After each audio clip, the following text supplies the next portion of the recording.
And wanting to look at the contents, you simply can slide your hand, feel what's inside, to make a drawing of it. Now, I've written some notes for you. I'll read through them, and we can read through them together, and maybe just enlarge and clarify a few points. So, what is this about? This lesson is about discovering individuality through the process of recording tactile information and ways in which you as individuals may seek to experience objects through your engagement with a short practical study of line drawing practice and creating graphical information without a normal visual channel, i.e. looking and seeing and describing. Is everybody okay with the word tactile? Do you understand? It's that touch feeling. Yeah, excellent, Rob. Yeah. I'll just write this down. It's tactile.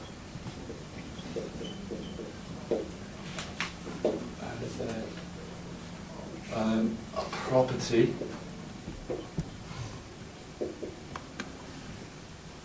perceived by touch.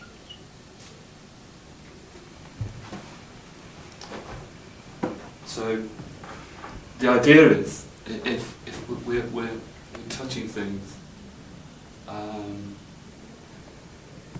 we're experiencing objects, okay, rather than trying to visually describe them. The experience is kind of an important thing.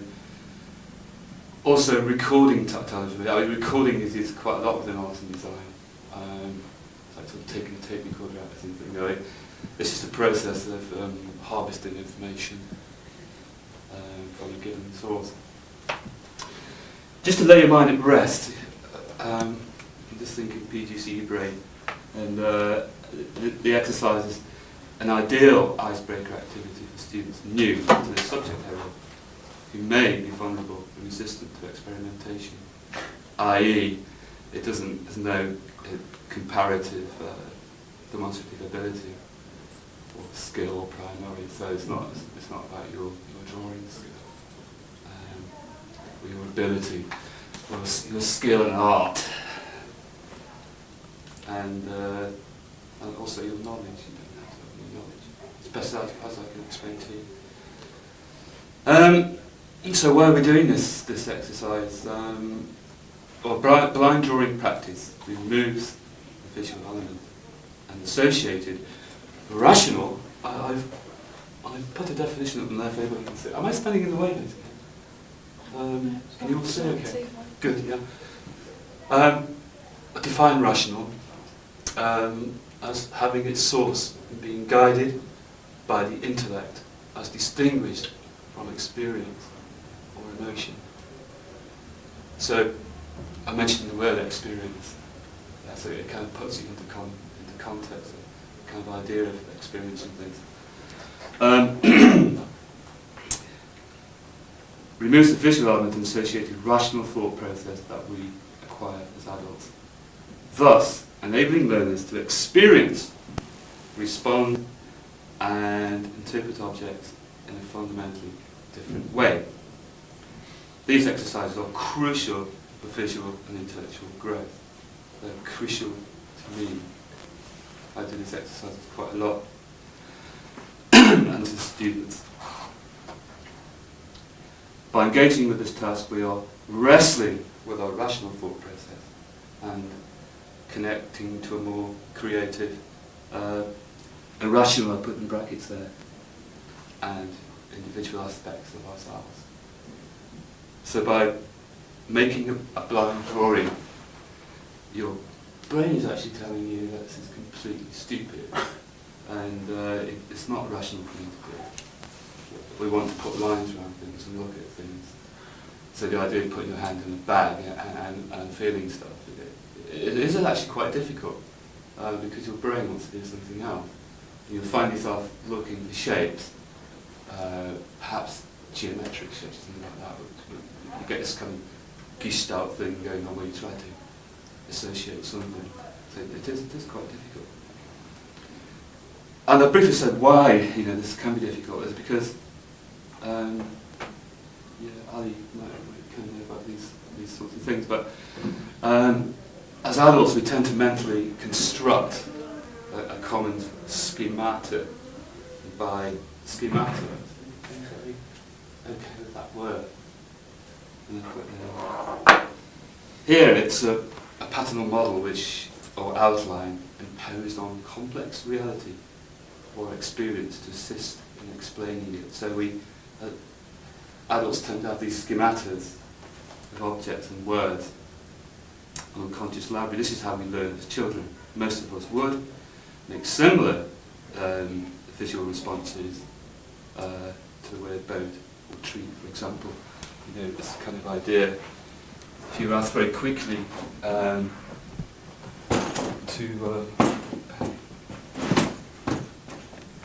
with 30 seconds or 20 seconds to describe a boat, for example, most of us would go something like that, or a tree.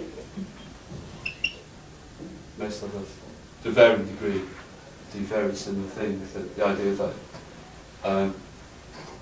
we'll make very similar responses to objects.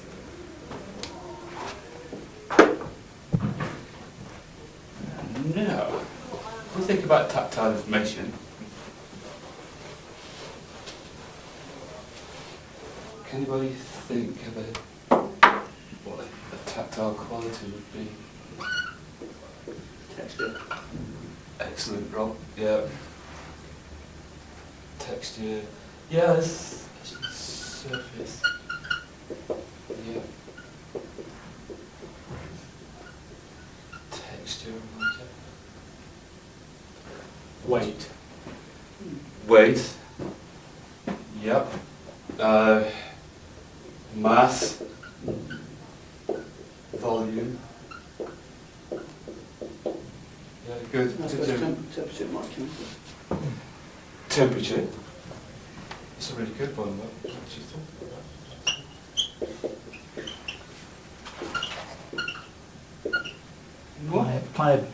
Pliability. Pliability. Yeah.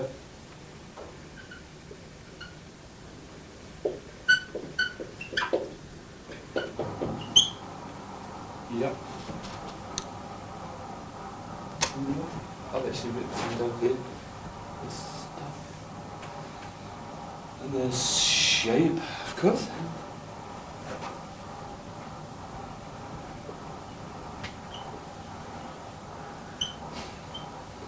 Okay.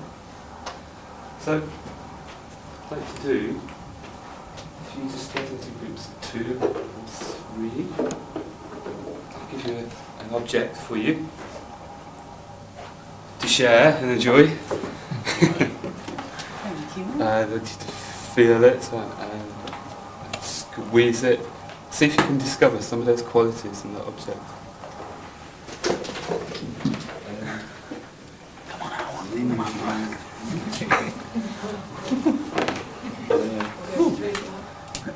Yeah. Would you like a choice? Last week,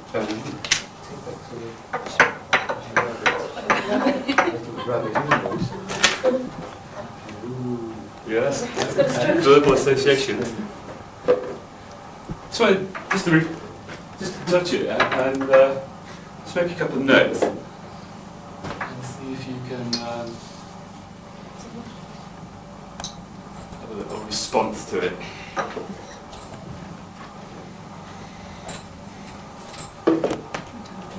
Thanks.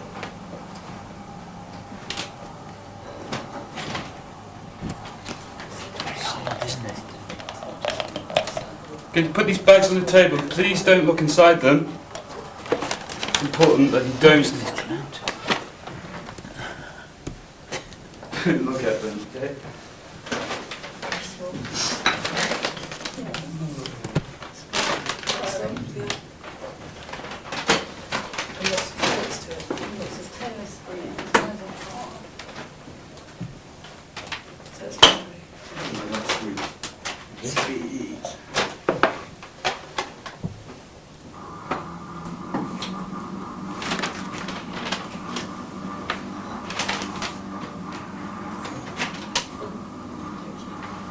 Can you make sure as well that your paper, you've got enough room to put your paper on the table? It's a bit messy as well, so you don't want to get it onto your nice clean paper that you've got lying around.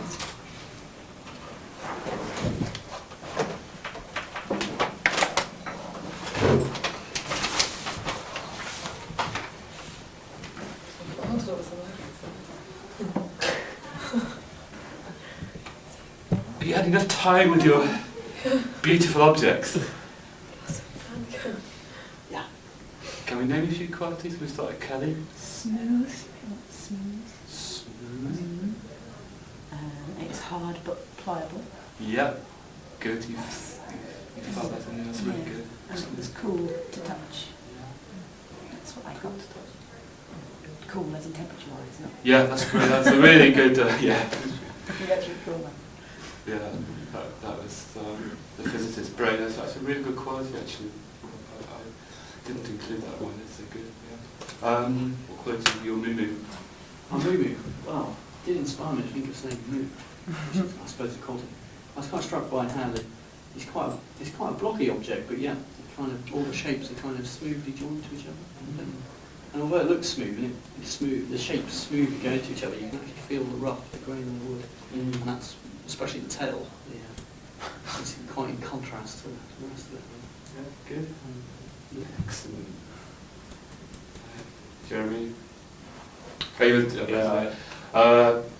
Guys, thanks. Person. Yeah, the little mouse. Yeah. Very small. Yeah. So, Excellent. Have we mentioned? furry. Yeah, I don't think about the size. Yep. Yeah. Scale. Yeah, very important. Very. But there are some hard bits, some of it's soft, some of it's hard. There's quite a few different Yeah. bits to it, if you know what I mean. Good. Excellent. Really pleased that it can seem a little bit ridiculous. So now we're going to spend 2 or 3 minutes and make a drawing, okay? And how do you do this? How do you express a textual drawing? Remembering, this is not about being descriptive of its visual form. I've lost my charcoal. I'll use this one here. You're experiencing the object, so you're allowed to do all sorts of crazy things, okay? You can stab, you can break, areas that are smooth, you can smudge it, okay? And you may wish to describe line, you don't have to use line, but if you think something's particularly long, you can make a long descriptive line. You can apply lots of pressure, you can draw very, very, very, oh dear, you can mess. You can draw very, very sensitively to describe something that expresses a sensitivity to you. Okay. And also if you feel like the pattern maybe has an element of repetition to it, you know, you can describe some kind of repetitive form perhaps.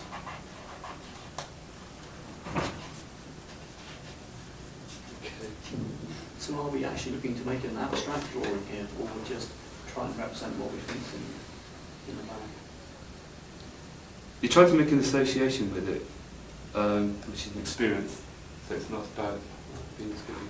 In fact, It felt yes, like it is very abstract. I was going to bring this up towards the end. You are, in fact, by engaging with this, because you're looking at fundamentally different qualities of an everyday object. Okay. If I was reaching in the bag and it felt like a ball, you wouldn't expect me to draw a ball, but some kind of... I've selected objects in quite a psychological manner, because I do appreciate, I mean, I know this, that it's an interesting experiment in itself, because if you start to perform the geometric association, if you can feel, oh, that's a tennis ball, you'll have your rational brain Oh, I see. or want to describe that as a tennis ball. How you would describe a tennis ball. If you were drawing, you would want to do that. So I try to remove some of that aspect so that the objects are quite amorphous in that manner. So you may get a recognition or something. It's quite interesting if you do, because you're painting very expressively, because you're feeling around the paper like this. So all of a sudden you think, oh, I don't know what that is. And then out of all this chaos, you'll find something emerging. I mean, that's another idea. Also, you can, if you think something is quite big, you can expand your line, you can shrink your line, and just feel the object and let your hand respond to it. It is quite a difficult task, but it's not, you're not expressing your ability to draw well. So the first thing I like to do, very quickly, is get your sheet of paper and just draw yourself a square like this, okay? Before we start. And when you start your drawing, by drawing a square, you have set boundaries for yourself. You want to contain something in those boundaries. When you begin to draw, it's only 2 minute exercise. I want you to start somewhere in here and expand out those boundaries so the drawing will actually start to move out. Okay? So what I'd like to do now is you've got your bag. Are you all right-handed? Is anybody left-handed? You're all left-handed. Just stick your left hand in there. Like such. Engage with your object.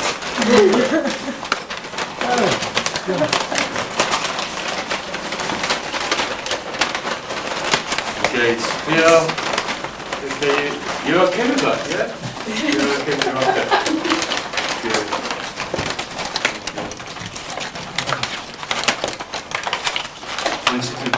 Also, you have a selection of materials. You have a pencil and a piece of charcoal. If you think you want to describe a very delicate line, pick your pencil up, or if you think something is a black area and you want to smudge, use your charcoal. Okay, and I'd like you to begin drawing now. We've got about 2 minutes.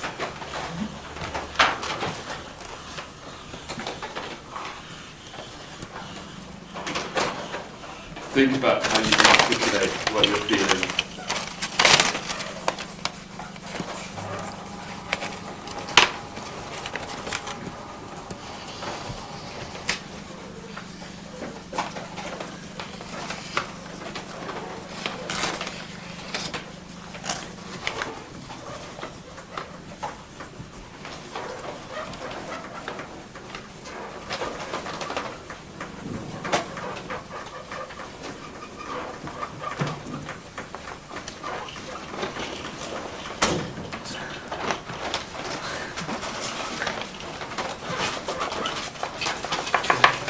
Hand back in the back, Tony. Put your hand back. Excellent. Thank you.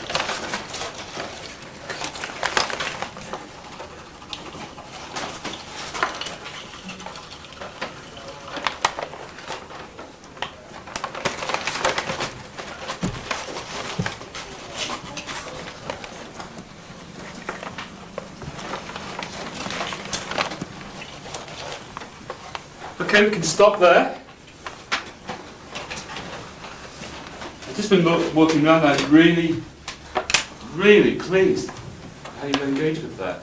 Can you hold them up and show everybody?